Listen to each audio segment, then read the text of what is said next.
Here are 7 gay stars that Gary Cooper says he hates the most. Those who dated him in secret. Gary Cooper was born Frank James Cooper on May 7, 1901 in Helena, Montana. He came from a well-known English family. Charles Henry Cooper was his father and was a judge on the Montana Supreme Court.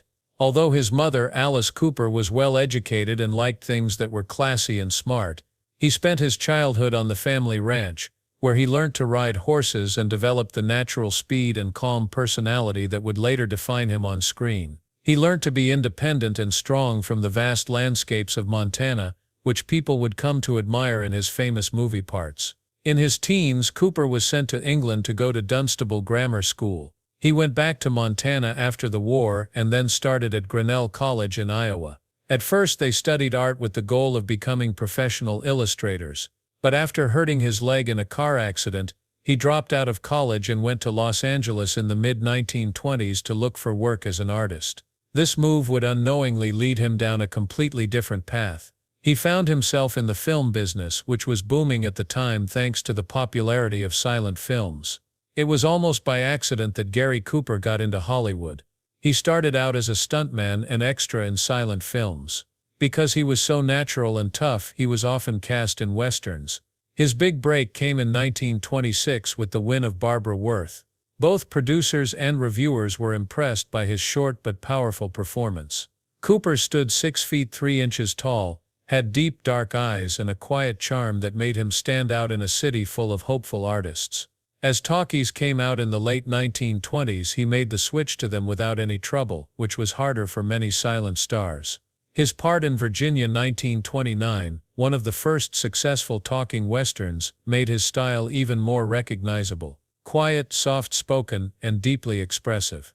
Cooper was powerful because he was so real, while many of his peers relied on flashy movements. His acts were real, natural, and captivating, and he embodied the classic American movie everyman. During his more than 30-year career, he was in more than 80 films, many of which have become timeless favorites. Cooper was one of Hollywood's most reliable stars in the 1930s and 1940s, when he played heroes who were humble, brave, and morally right. He got a lot of praise for his role in Frank Capra's Mr. Deeds Goes to Town in 1936. The role was about a small-town man who faces corporate greed with quiet respect. Gary Cooper gave one of his best efforts in Sergeant York, 1941, as Alvin York, a hero in World War I. The movie did very well at the box office and with critics, winning Cooper his first Academy Award for Best Actor. As an actor, he continued to show how versatile he was by playing a wide range of parts, from baseball legend Lou Gehrig in The Pride of the Yankees, 1942, to a bad guy in The Westerner, 1940. In 1952's High Noon, a tight and suspenseful western, Cooper played Marshall Wilkin, a man who stands alone against criminals when everyone else in town turns away. This may have been his most famous part. It was a great example of subtle, controlled acting, and it won him his second Academy Award for Best Actor. The movie had an interesting plot, but it was also a political allegory for the McCarthy era. It made Cooper a figure of moral courage and personal responsibility. Cooper's health began to get worse in the late 1950s. He kept acting in films like Friendly Persuasion, 1956, and The Hanging Tree, 1959, even though he was secretly fighting prostate cancer, which in the end spread to his lungs and bones. He worked as long as he could while hiding the fact that he was sick. His last movie part was in The Naked Edge, 1961, which came out after his death. When it came to his personal life, Cooper married Veronica Balfe in 1933. Balfe was a poised and elegant woman from New York high society who had also acted briefly under the name Sandra Shaw.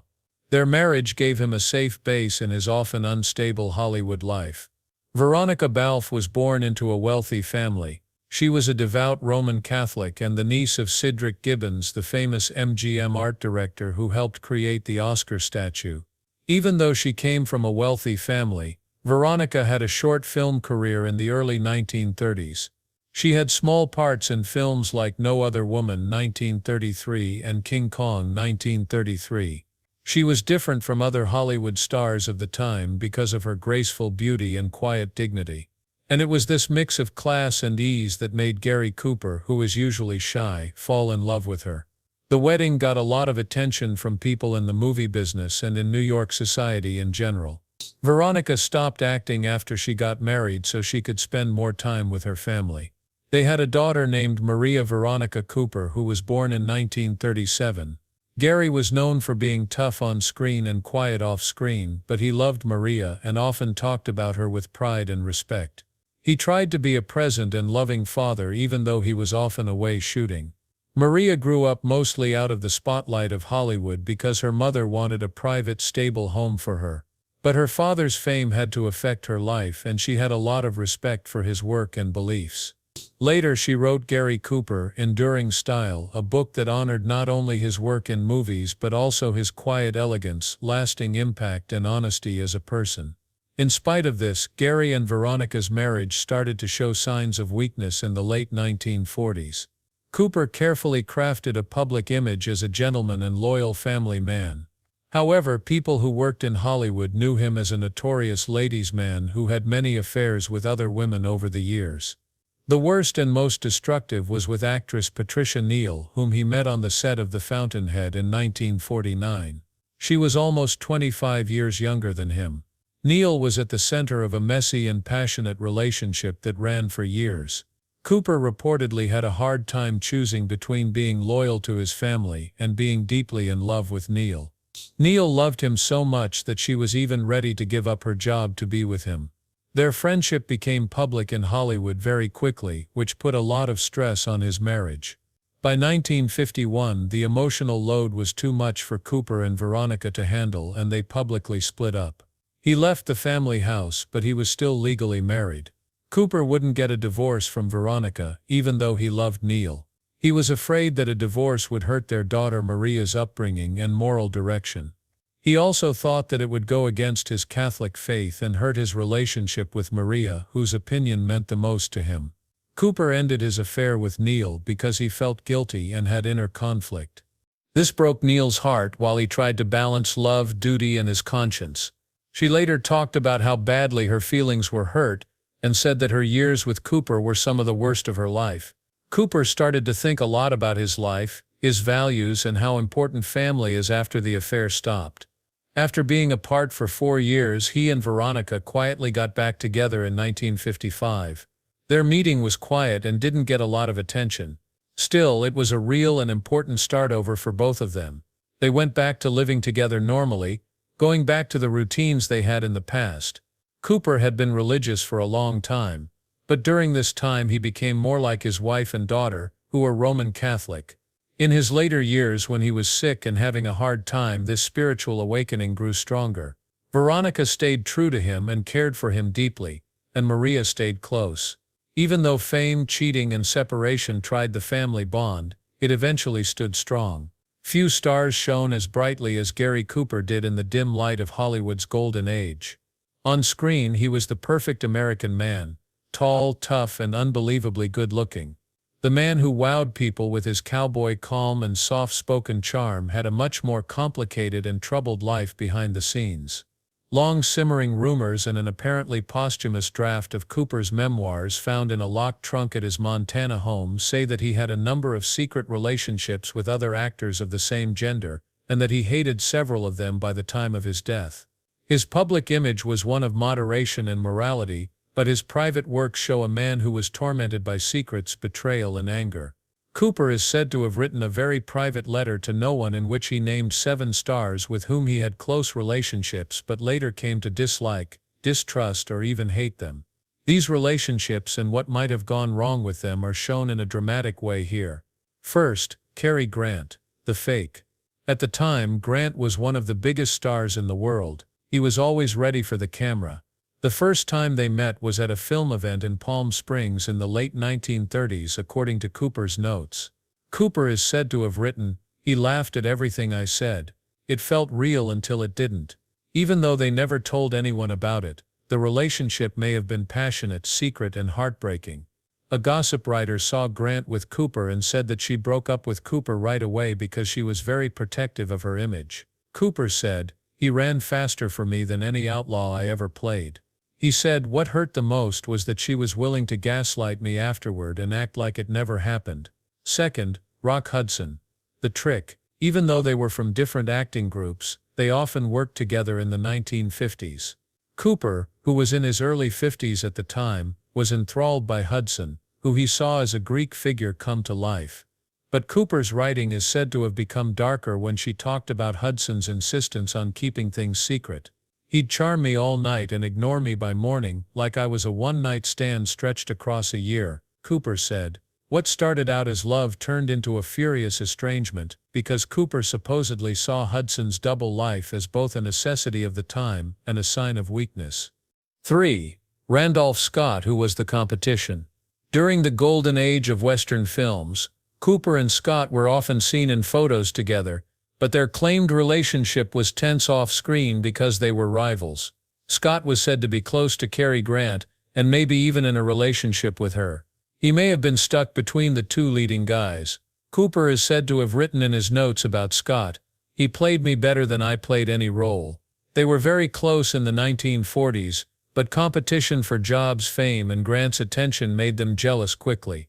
Scott thought to himself, "I didn't just lose a role, I lost a reason to trust." For Anthony Perkins, it was the role. Cooper is said to have had a short but close relationship with the young Perkins in the mid-1950s, even though they were not the same age. Cooper was interested in the crazy star because he was said to be shy and smart. Cooper is said to have written, "He reminded me of who I was before Hollywood ate me alive." But Perkins finally left because he was too afraid of being found out, leaving Cooper feeling alone. "He put all of his fear on me and thought of me as the bad guy." The notes from Cooper read, "He was angry not because of the split, but because he felt like she had used him as an emotional crutch." 5. This is Montgomery Clift, the Mirror. Clift was probably the most emotionally raw and open of Cooper's claimed lovers. He showed how complicated Cooper's private life was with desire, secrecy, and unspoken pain. Cooper said that their relationship was like looking into a mirror that showed the whole truth. But the passion that brought them together might have also split them up. Cooper felt Clift's inner turmoil, which was caused by pain and addiction, very strongly. "It was like hugging live wire to love Monty. You bleed but you don't want to let go," he wrote, she says. At the end, Cooper was said to have been angry at Clift for dragging him into the same downward spiral of depression and for showing how he himself had been denying himself. 6. Tab Hunter, Get Back Up. Cooper's notes say that his short relationship with a blonde boyfriend happened when he was more interested in being alone than in making friends. Yes, he was pretty, but not deep. "I had to get better." He wanted to make news. Cooper is said to have thought. Again, the difference in ages changed the dynamics. Hunter, who was about to become famous, is said to have asked Cooper for advice and help with relationships. Cobb wrote that he kissed like he was taking notes. When the relationship ended badly, Cooper accused Hunter of telling a gossip writer about private information, but there was never any proof. 7. The Fire, James Dean. Dean's supposed affair with Cooper would have happened just before the actor's untimely death in 1955. It is one of the most shocking and sad names on the list. Cooper is said to have said that their time together was short, crazy, and intense. Dean's rebellious spirit fascinated Cooper, yet also provoked frustration. "He lived like the world owed him something, and I gave him more than I should have," Cooper said in his book. His alleged anger wasn't caused by the end of the relationship, but by Dean's careless behavior and deadly crash. Cooper thought, "He took away my chance to hate him in person." Gary Cooper never talked about any of these supposed relationships in public. Instead, there are only whispered rumors and bits and pieces of private writings that suggest he had a life that was much more complicated than his public image suggested. The writings that are said to be his, whether they are true or not, show a man who was struggling with identity, image, and heartbreak behind Hollywood's flashy front. If they are real, these well-known and closely guarded names show how lonely it must have been for stars who had to live in secret and make sacrifices for others. Cooper was known for being quiet and strong, but he may have carried more mental weight than any saddle he ever put on a horse. In the peace and quiet of his Montana hideaway, he may have finally said what he had been afraid to say out loud. Even though it was a beautiful love, it left him with a list of regrets instead of friends. Gary Cooper died at the age of 60 in 1961, leaving behind one of Hollywood's most famous and loved stars. He died after a long and ultimately fatal fight with prostate cancer, a terrible disease that had spread beyond what was first seen. Cooper got treatment right away and tried to keep his illness a secret, but the cancer finally spread to his bones and lungs. The once strong and tough leading man, known for his commanding presence and quiet power on screen, became more and more weak as his health got worse. His friends and family were heartbroken to see him change into someone who had represented rugged American masculinity in films like High Noon, Sergeant York, and Mr. Deeds Goes to Town. Cooper kept a remarkable sense of respect and calmness even though he was sick. He was always very private, and he rarely sought fame outside of making films. He also faced his death with the same quiet resolve. His wife Veronica "Rocky" Balfe and their daughter Maria were with him in his last months, along with other close family and friends. As word got out that he was sick, honors came in from all over the movie business. His close friend Ernest Hemingway and other co-workers were very sad about the approaching death of a movie legend. Cooper was first buried in California, where he had worked for a lot of years and where the Hollywood business was based, which made him famous.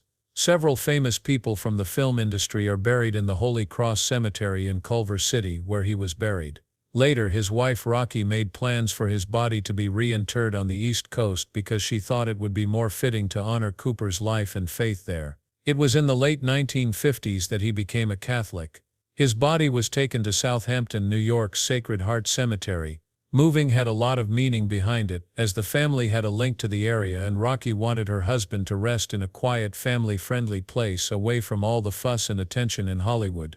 With its peaceful setting on Long Island, Sacred Heart Cemetery became a place where Cooper's family and friends could pay their respects without being seen by anyone else. It also showed the kind of life he had with Rocky, who was a pious Catholic and had been a debutante. She gave up a possible Hollywood job to support her husband. Family and tradition were more important to her than fame. By moving Gary Cooper's final resting place, she made sure it reflected the values he had grown to value as he got older. Have faith, love your family, and be good.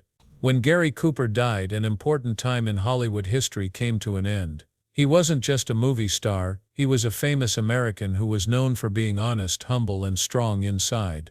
The people who knew him, respected him, and got ideas from his life on and off the screen will remember him through the films he made and the stories they told about him.